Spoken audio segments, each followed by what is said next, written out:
Hey folks, welcome back to the channel. Welcome Deer Corner. I thought I was finished here around the house, but I guess I'm not, but it's a good thing. North Carolina, South Carolina. Now for years, you had to put up no trespassing signs. No deer hunting, or no hunting, no fishing, no trespassing. And you had the purple paint. And most generally, the purple paint on a tree means no hunting. Well, finally, we got it gone through. Now, you don't need a no trespassing sign. All you have to do now is go out and paint. The line has to be 3 inches wide, at least 3 inches wide, and 12 inches long. Of purple paint, a stripe on a tree. That represents no trespassing, no hunting, no fishing. Evidently, and I believe it, a lot of people can't read signs, so they went with the paint, only paint, instead of having a mix-up of two different no trespassing marks. So now they're doing away with the signs, which is a good thing, because they come in, they pull the sign off, and they come in and hunt. And that's happened to me several times in the past. So I'm going out on my properties here at the house. And what I've done is took a piece of insulation and cut me, this one here is 6 inches wide by 16 inches long. I like it because it can wrap on a tree. And I go ahead and take my purple paint, spray my mark, take the sign off. It's a good thing. We finally got one. Just all you have to do is just one now. You don't have to put purple paint or signs up. So to me, that's more realistic to go out and paint purple marks on your property line instead of trying to hang signs up every year or making sure the signs are up. It's going to be kind of hard to get that purple paint off of a tree. And they recommend every 100 yards, but it has to be at every entrance to the property, or any entrance that can be entered off a road or something. They could get out of a car and walk in. So that's a good thing now, purple paint.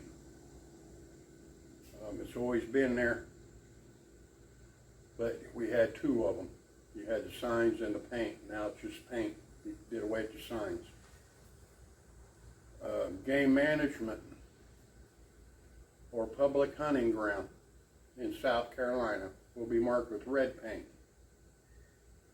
And if they have red paint with blue paint on top, purple paint, sorry about that, with purple paint on top of the red paint, I mean that area is not open for hunting. So if it's just painted red, that's the boundary lines of public property here in South Carolina.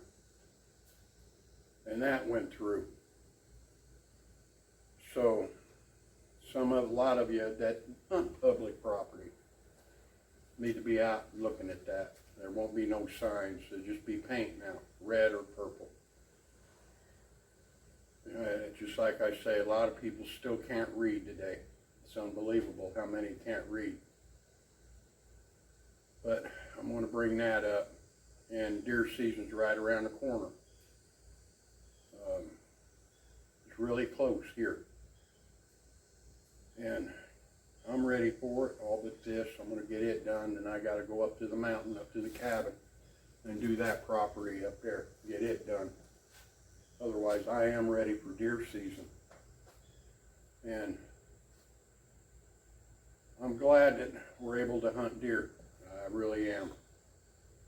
That 1%, I listened to them for over a week, whine, and their bellies whining about hunting deer. And I listened to that for almost a week, so fortunately it went on deaf ears. but they'll keep coming back till somebody actually hears them. But that 1%'s still out there. And that's here in South Carolina. I don't like it, but a lot of farmers have a lot of damage to their crops because of deer. Deer hunters help reduce that, and a lot of people don't sit back and think about that. A farmer, he can get drought insurance, he can get hail insurance, flood insurance, and then try to get insurance for deer. They still do a lot of damage on the edges of their farm ground. But in turn, it's not enough to show on your insurance, but yet it's a lot of damage. So hunters do eliminate a lot of damage that deer do to farmers. So kind of want to mention that, bring that up. And I'm just glad we can hunt. And deer hunting, to me, I enjoy it. I enjoy being in the woods. And one thing I always look at when I am hunting is how to improve not only my property, but my deer herds that are coming through. And that's something that I worked on for 20 years on deer management and deer quality, and managing their feeding, their eating habitats, and what I could give them, what more I could give to them. And one thing I look at, and which is number one thing, is the age of the deer. The age of a deer means a lot to me. If I see 130, 140 pound doe, mature doe out there, and I can sit there and go, yeah, that's a big doe, that's a lot of meat in a freezer. But if I'm seeing 100 and 110 pound mature doe out there, I'm going to take that 110 mature, I'm going to take that smaller doe. Even though it's less meat in the freezer. But that larger doe will give me larger fawns come next spring. That's the same thing with my bucks. If I see, and I let a lot of nice bucks walk. I mean, some people would love to shoot some of the bucks I let walk. But I take the smaller bucks out, the bucks that are 4 years old, older, that are small, 130, 140 pound buck, that has a really bad rack. I'll take him out and let that bigger buck walk. Therefore, I'm allowing big does and big mature bucks breed, which gives me a lot better fawn, gives me a better future. And you can make a difference, believe me. You can make a difference, whether you're hunting public ground or you just got 20 acres of private ground. By hunting smart and managing your deer, you can make a difference over a period of time. Believe me, I did. I did it over 18 years. And got some very, very nice deer coming in. And I'm glad I started it years ago. So you got age and generics, the two key elements on having big deer. There's no magic solution you can throw out there. No mineral blocks, no rocks to make a larger deer. It's just not there if you don't have the age and the generics. That's the bottom line. And the third thing you gotta have is a food source. You got to have more than a food plot. You gotta have a lot of browsing. You gotta have a whole lot of other things to get good mature deer. And it takes a lot of work and a lot of years. But in the long run, you can sit back and see what you have done, what you accomplished. I used to do a lot of fishing, hiking, hunting, camping.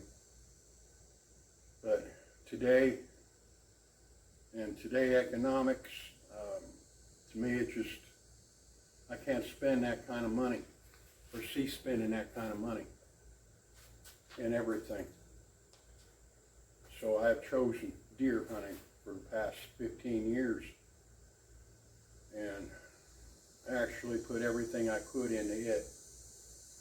And now I'm seeing the difference, for not only for me, for my kids and my grandkids especially are getting to enjoy it, getting to put some nice deer on the wall. And that's all because of what I've done throughout the years. And now they're enjoying it. They're having a good time. So I just want to bring this along. And like I say, hunting season's coming up. I hope a lot of people have a good 2024 deer season. And this time of year, you're in the woods, be safe. Rather be safe than sorry. And I'll get done with this, and I'll be done for the year. And thanks for coming along. Leave me a comment. I'll get back with you, and we'll see you again.